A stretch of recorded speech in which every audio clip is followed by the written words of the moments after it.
लक्ष्मीनाथसमारम्भां नादयामुनमध्यमाम् अस्मदाचार्यपर्यन्तां वन्दे गुरुपरम्परां यदि राजाय विद्महे श्रीभाष्यकाराय धीमहि तन्नो रामानुजार्य प्रचोदयात् ஆழ்வார்கள் திருவடிகளே சரணம் எம்பெருமானார் திருவடிகளே சரணம் ஜீயர் திருவடிகளே சரணம் यो नित्यमच्युतपदाम्बुजयुग्मरुक्म व्यामोगतस्ततितरानतृणाय मेने अस्मद्गुरोर्भगवतोऽस्य दयैकसिन्धो ராமானுஜஸ்ய சரணம் சரணம் பிரபத்யே.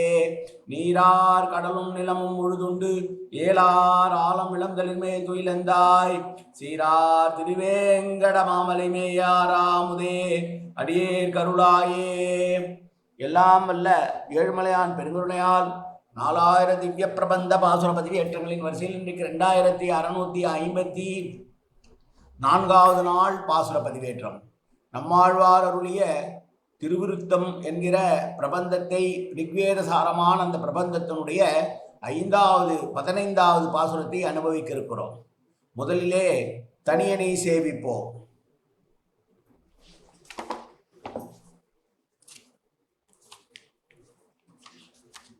கருவிருத்த குழி நீத்த பின் காமக்கடுமொழி வீழ்ந்து ஒரு விருத்தம் புக்கு உழலுரீர் உயிரின் பொருட்கட்கு ஒரு விருத்தம் புகுதாமல் குருகர்வோன் உரைத்த திருவிருத்தத்து ஓர் அடி கற்று இதீர் திருநாட்டகத்தே என்பதாகும்.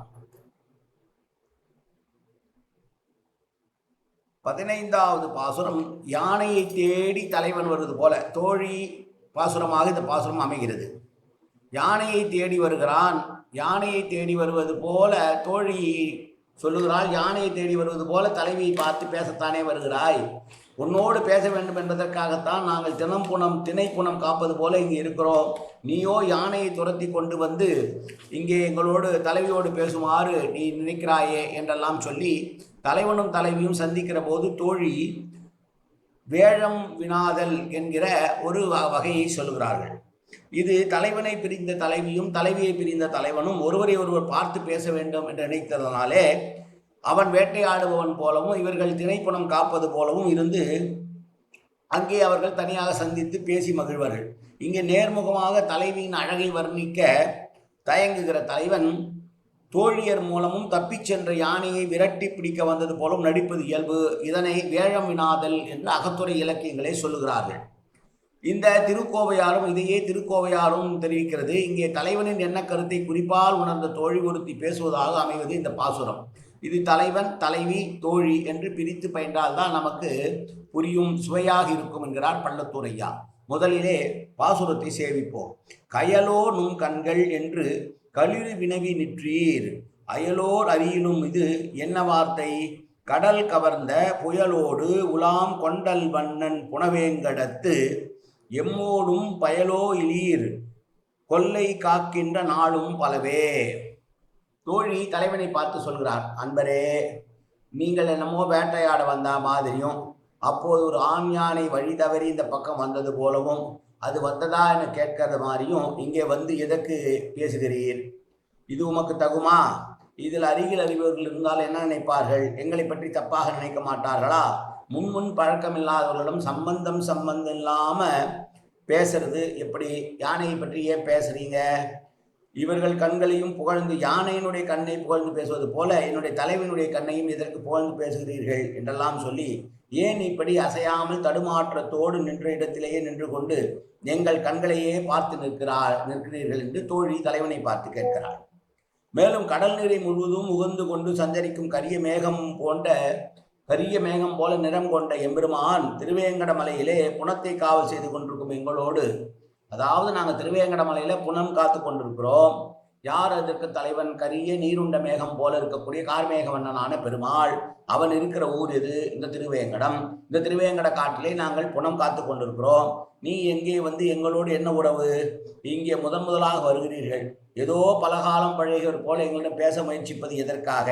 நாங்கள் இந்த தோட்டத்தை பல ஆண்டுகளாக காவல் செய்து வருகிறோம் என்று அவனுடைய உள்ள கருத்தை தலைவி நன்கு புரிந்து கொள்ளும் வண்ணம் பேசுகிறாள் தோழி.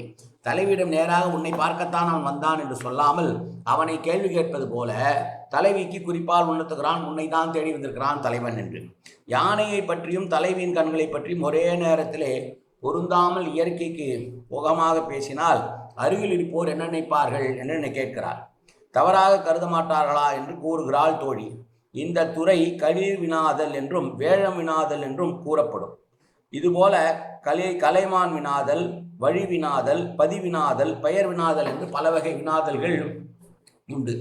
தலைவியின் ஆற்றாமையை குறிப்பாலே உணர்த்தும் தோழி அன்பு மிகுதி தோற்றும் விதமாகவும் அன்பை மறுத்துரைக்கும் விதமாகவும் இப்பாசுரத்திலே சொற்போக்கு அமைந்திருக்கிறது. அழகு போற்றத்தக்கது இன்னும் ஒன்று. இது எதேச்சையாக நடந்த சந்திப்பல்ல, குறித்து வைத்து கொண்டு சந்தித்ததுதான். இருந்தாலும் கூட தலைவியின் கயல் கண்களை பற்றி பேசியிருந்தால் இன்னும் மகிழ்ச்சி அடைந்திருப்பாளே. வேண்டாத யானையை ஏன் இங்கே கொண்டு வந்து பேசுகிறீர் என்று தலைவியை காட்டிலும் தோழியின் ஆதங்கம் வெளிப்படுகிறதாம் இந்த பாசுரத்திலே. வந்தது தான் வந்தீங்க, 2 பேரும் சந்திக்கணும்னு நினச்சி தான் சந்திக்கிறீங்க. நேரடியாகவே அழகான கண்களுடைய தலைவியை பற்றி பேசியிருக்கலாமே. அதை விட்டுவிட்டு ஏதோ யானையினுடைய கண்களை பேசுவது போல தலைவியை பற்றி பேசுவது எதற்கு என்று கேட்கிறாள் தோழி ஆதங்கத்தோடு. களிறு வினவி என்பது யானை இங்கே வந்ததா பார்த்தீர்களா என்று கேட்க தொடங்கி, உங்களுடைய கண்கள் என்ன கயல் மீன்களா என்று கேட்பதற்கு அயலார் அறிந்தால் இது என்ன பொருந்தாத வார்த்தை, யானை தேடி வந்தவன் பெண்ணுடைய கண்ணை பற்றி ஏன் பேசுகிறான் என்று கேட்க மாட்டார்களா? கடல் நீரை முழுதுமாக கொள்ளை கொண்டு மழையோடு மந்தாரமாக சஞ்சரிப்பதுமான காலமேகம் போன்ற நிறத்தை உடையவனான பெருமான் அவனுடைய கட்டுப்பாட்டு கீழ் இருக்கக்கூடிய திருவேங்கட மலையில் இருக்கக்கூடிய பல கொள்ளைகளை நாங்கள் புனம் காத்து வருகிறோம் காலங்காலமாக. நீரோ இப்போதுதான் புதிதாக வருகிறீர். வந்ததும் இல்லாமல் ஏதோ ரொம்ப நாளும் பழகினது மாதிரி எங்களை பற்றி பேசுவதெல்லாம் நியாயம்தானா? இது நேரடியாகவே பெண் அவரை பற்றி நீங்கள் பேசியிருக்கலாமே என்று ஏதோ புதிதாக இப்போதுதான் வந்து சந்திப்பது போல சந்தித்து யானையையும் பெண்ணுடைய எங்களுடைய கண்களையும் ஒப்பிட்டு பேசுவது தகுமா என்று தோழியாக இருந்து தலைவிக்கு உன்னை பார்க்கத்தான் இவன் வந்திருக்கிறான் என்பதை குறிப்பால் உணர்த்துகிறார் இந்த பாசுரத்திலே. மீண்டும் ஒரு முறை பாசுரத்தை அனுபவிக்கலாம். கயலோ நும் கண்கள் என்று களிறு வினவி நிற்றீர், அயலோர் அறியினும் இது என்ன வார்த்தை? கடல் கவர்ந்த புயலோடு உலாம் கொண்டல் வண்ணன் புனவேங்கடத்து எம்மொடும் பயலோ இரீர், கொல்லை காக்கின்ற நாளும் பலபலவே. காயேன வாச்சா மனசேந்திரியர்வா உத்யாப்தனாபா பிரகதேந்து சுபாவாது கரோமி எந்தது சகலம் பரஸ்மை ஸ்ரீமன் நாராயணாயேதி சமர்ப்பயாமி. உடலாலும் உள்ளத்தாலும் வாக்காலும் சகலவிதமான பாவங்களும் தோஷங்களும் நிறைந்ததாக உலகத் இயல்பிருந்த போதிலும் அடியேன் செய்கிற நல்வினையோ தீவினையோ அத்தனையும் உன்னுடைய கமலமலர் பாதங்களில் சமர்ப்பிக்கிறேன் கண்ணா. காத்தொள்வாய் கண்ணா, ஏற்றுக்கொள்வாய் கண்ணா. எப்போதும் உன் திருநாமம் கண்ணா கண்ணா கண்ணா என்று நாவில் வருவதற்கு அருள்புரிவாய் கண்ணா.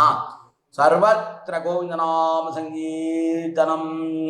கோவிந்தா கோவிந்தா கோவிந்தா கோவிந்தா கோவிந்தா கோவிந்தா கோவிந்தா கோவிந்தா கோவிந்தா.